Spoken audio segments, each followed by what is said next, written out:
আমি 7 বছর আগে বিয়ে করেছি। আমি দেশের বাইরে ছিলাম। বাইরে থাকা অবস্থায় আমার বউ আমার কথা শুনতো না। আমাকে না বলে নানার বাড়ি বাপের বাড়ি চলে যেত। দেশে আসার পরও আমার কথা শুনে না। অন্যের কাছে বলে সংসার করবে না, তালাক দিয়ে দেয় না কেন, কাবিনের টাকা লাগবে না ইত্যাদি। এখন সে বেড়ানোর কথা বলে বাপের বাড়ি গিয়ে আর আসে না। আমার ফোনও ধরে না। আমার 6 বছরের একটা ছেলে আছে। এমন অবস্থা আমি কি করব? আহারে বেচারা রে। দেখুন, এটা সত্য কথা। অনেক মহিলারা আজকাল তারা স্বামীকে মানুষ মনে করে না। অনেক মহিলা আছে। আপনি যদি মুসলিম নারী হয়ে থাকেন আমার বোন, আপনার জন্য আপনার স্বামীর নির্দেশনা মানাটাকে শরীয়ত ওয়াজিব করেছে। অন্যায় কোনো কথা যদি না বলে তাহলে স্বামীর নির্দেশ মানা। যে মহিলা স্বামীকে অভিভাবক হিসাবে স্বীকার করবে না, শ্রদ্ধা করবে না, সম্মান করবে না, কথায় কথায় তর্ক করবে। অনেক মহিলা আছে পর্দা করে, বোরকা পরে, নামাজ পড়ে, কিন্তু সব করতে রাজি আছে, মাগার স্বামীকে শ্রদ্ধা করতে রাজি না। স্বামীর সকালে এক কথা, বিকালে এক কথা, তর্কাতর্কি, বেয়াদবি, এগুলো এখন কমন একটা ব্যাপার হয়ে গেছে কিয়ামতের আলামত। অনেক দিনদার, অনেক তাহাজ্জুদ গুজার মহিলা আছে, ভালো করে পর্দা করে মহিলা আছে, কিন্তু স্বামীর সাথে কথা কথা তর্ক, ঝগড়া, পাত্তা না দেওয়া, বেয়াদবি করা। দেখুন, কোন একজন আমাদের পূর্বসূরি, কোন একজন সালাফের স্ত্রী, তিনি বলেছিলেন যে আমরা আমাদের স্বামীদেরকে, রাজা বাদশাদেরকে প্রজারা যেরকম ইজ্জত করে এরকম ইজ্জত করতাম, কিন্তু আজকাল তোমাদের অবস্থা ভয়াবহ। আল্লাহ আমাদের বোনদেরকে হেদায়েত পাওয়ার তৌফিক নসিব করুন। যে ভাই এরকম সমস্যা আছেন, আমি তাকে বলবো এই বিষয়গুলোতে কোরআন যেভাবে নির্দেশ দিয়েছে সেই আলোকে দুই পরিবারের মুরব্বীদেরকে জানায়া তাদেরকে নিয়ে বসার চেষ্টা করেন, মিটমাট করার চেষ্টা করেন, কোনো আলেমের কাছে যান। আমাদের আসুন্নাহ ফাউন্ডেশনে প্রতিদিন অফিস টাইমে, শুক্রবার ছাড়া অফিস টাইমে আলেমরা বসে থাকেন ডেস্ক নিয়ে ফ্যামিলি কাউন্সিলিং এর জন্য। স্বামী স্ত্রীর মধ্যে বোঝাপড়ার গরমিল হলে সেখানে যাবেন, আলেমরা বসে উভয়কে মিটমাট করে দেওয়ার চেষ্টা করবেন, মীমাংসা করে দেওয়ার চেষ্টা করবেন। কার ভুল আছে তাকে নসিহত, আদর, স্নেহ দিয়ে কাউন্সিলিং করার চেষ্টা করবেন। এবং এভাবে আপনি এই সার্ভিসটা অন্য কোনো জায়গা থেকেও চাইলে নিতে পারেন, আপনি সেই সার্ভিসটা নেন। তারপরেও হুটহাট বিচ্ছেদে যাবেন না।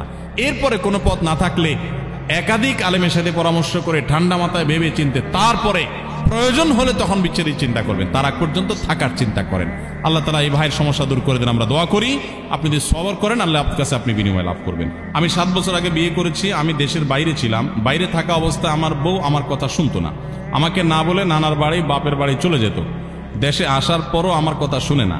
অন্যের কাছে বলে সংসার করবে না, তালাক দিয়ে দেয় না কেন, কাবিনের টাকা লাগবে না ইত্যাদি। এখন সে বেড়ানোর কথা বলে বাপের বাড়ি গিয়ে আর আসে না। আমার ফোনও ধরে না। আমার 6 বছরের একটা ছেলে আছে। এমন অবস্থা আমি কি করব? আহারে বেচারা রে। দেখুন, এটা সত্য কথা। অনেক মহিলারা আজকাল তারা স্বামীকে মানুষ মনে করে না। অনেক মহিলা আছে।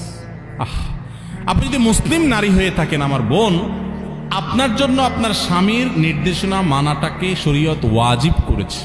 অন্যায় কোনো কথা যদি না বলে তাহলে স্বামীর নির্দেশ মানা।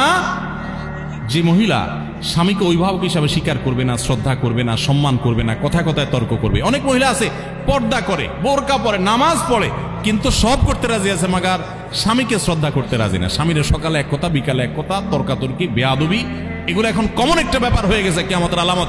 অনেক দিনদার, অনেক তাহাজ্জুদ গুজার মহিলা আছে, ভালো করে পর্দা করে মহিলা আছে, কিন্তু স্বামীর সাথে কথা কথা তর্ক, ঝগড়া, পাত্তা না দেওয়া, বেয়াদবি করা।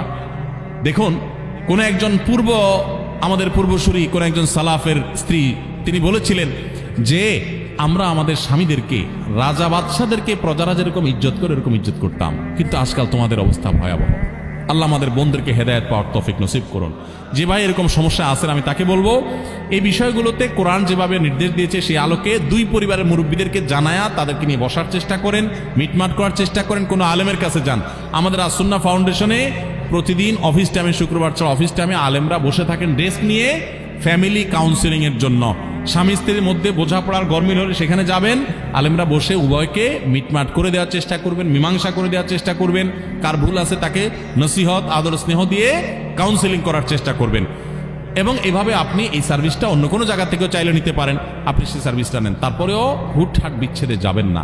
এরপরে কোনো পথ না থাকলে একাধিক আলেমের সাথে পরামর্শ করে ঠান্ডা মাথায় ভেবে চিনতে, তারপরে প্রয়োজন হলে তখন বিচ্ছেদের চিন্তা করবেন। তার আগ পর্যন্ত থাকার চিন্তা করেন।